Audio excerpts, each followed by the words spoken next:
A renewed call for justice is placing pressure on South Africa's leadership as the family of anti-apartheid activist Ahmed Timol demands urgent action over ongoing delays in Truth and Reconciliation Commission-related processes. At the center of this emotional and politically sensitive issue is Imtiaz Kaji, Timol's nephew, who has publicly urged President Cyril Ramaphosa to step in and ensure that justice is not delayed any further. His message is clear: the president must act, but not interfere.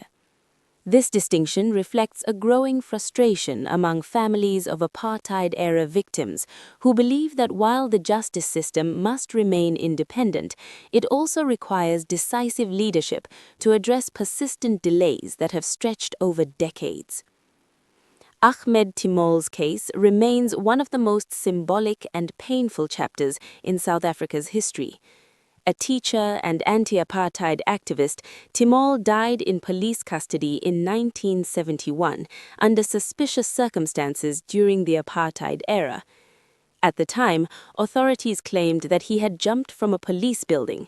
However, for decades, his family and supporters maintained that he had been killed. In 2017, a landmark inquest overturned the original finding, concluding that Timol had been murdered by apartheid security police.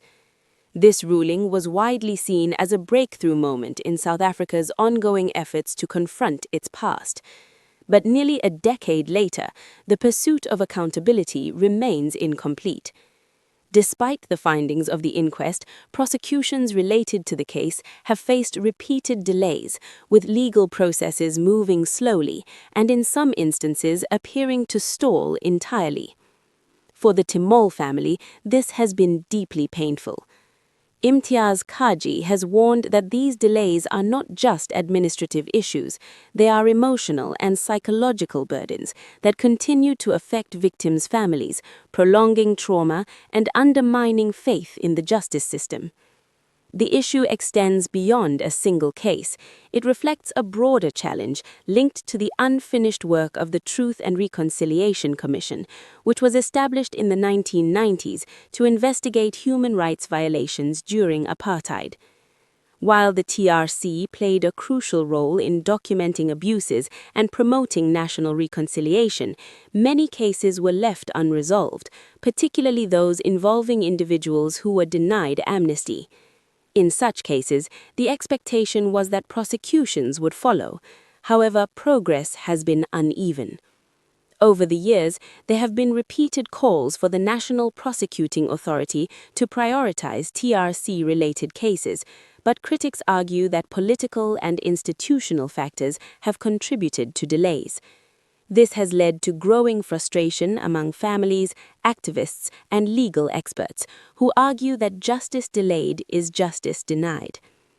Kaji's appeal to President Ramaphosa highlights the delicate balance between executive authority and judicial independence. He is not calling for political interference in legal processes.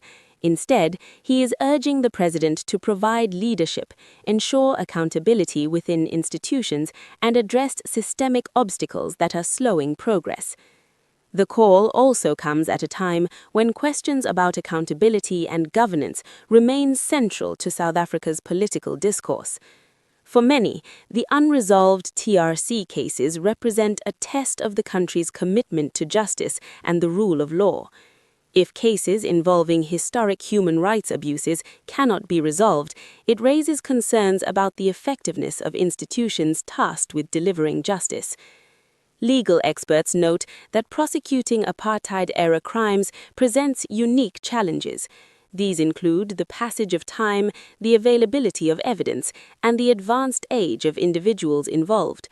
However, they also argue that these challenges should not be used as an excuse for inaction. International law and South Africa's own legal framework recognize the importance of addressing crimes against humanity regardless of when they occurred. The emotional weight of the issue cannot be overstated. For families like the Timols, the pursuit of justice is not just about legal outcomes, it is about recognition, closure, and the validation of their experiences. Each delay is seen as a continuation of injustice, reinforcing the sense that accountability remains elusive. The political implications are also significant.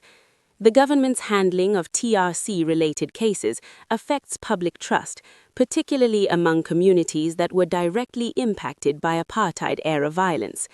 It also shapes perceptions of the country's broader commitment to human rights and justice. President Ramaphosa has previously acknowledged the importance of addressing outstanding TRC cases, but progress has been slow. Now, with renewed pressure from the Timol family and others, the issue is once again moving to the forefront of national attention. As calls for action grow louder, the question becomes whether this moment will lead to meaningful change. Will the government take decisive steps to accelerate prosecutions and address systemic delays? Or will the issue continue to linger, unresolved as it has for so many years? For the Timol family, the answer cannot come soon enough. After decades of waiting, the demand is simple. Justice must not only be done, it must be seen to be done, and above all, it must not be delayed any longer.